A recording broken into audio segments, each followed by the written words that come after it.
বেওয়াই বাড়িতে আসুন বেওয়াই সর্বনাশ শালার ভূত বেটা হচ্ছে আমার তো কায়া করে ফহির মানে আলবো ফলাই ফলাই ফলাই সর্বনাশ আমার এদিকে বেওয়াই ফলাইতাছে এরা তো এবার আওলায় টাইট করে তুই যায় खत्म।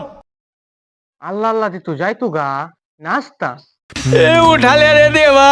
উঠালে রে বাবা বেওয়াই বেওয়াই ভালো আছো এই যে আল্লাহ রাখতে পারে কোন সময় আইছো এই যে আইছে ওগলি আমি নেবে লুকাইতেছি না রে না না না ও আমি আইছি না আমি দেখে কথা গাইলাম আমি আইছি না আমি করে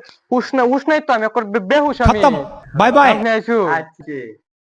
কি টানছেন দেখ দেখ দেখ ব্যাগ পরে আনছি সদাবাদি ব্যাগ ঘুরে আনছি চিন্তা আয় পছন্দ যাই হোক দুপুরে না খায় কিন্তু যাই যাই হোক দুপুরে খাই এমন একটা শুয়া দেম আর যাইতাছি না কিছু ভাই মনে মনে কি কর পেট ভরা খাই আইছুই না জায়গা খাইবা যাই হোক বেওয়াই আমরা যখন হাত দাসুন কষ্ট হলো সাইড দেখায় যায় আচ্ছা যাই হোক 60 টাকা যায় আর ব্যাগ দেয়া যায় কি আনছুই সদাই মধ্যে কি আনছুই বেওয়াই সদের মধ্যে না তো কয়েকদিন যে তা আপনারা ভাই এলে কিছু কাপড় টাপড় আনছিলাম এদিনকে ঘুরে গেল 2 বছর হয়েছে না এখনো ব্যাগ করে কাপড় সাপড় লয়ে আসছে তাকবার লেগে যান যান যান দুপুরে একদিন খাই যান যান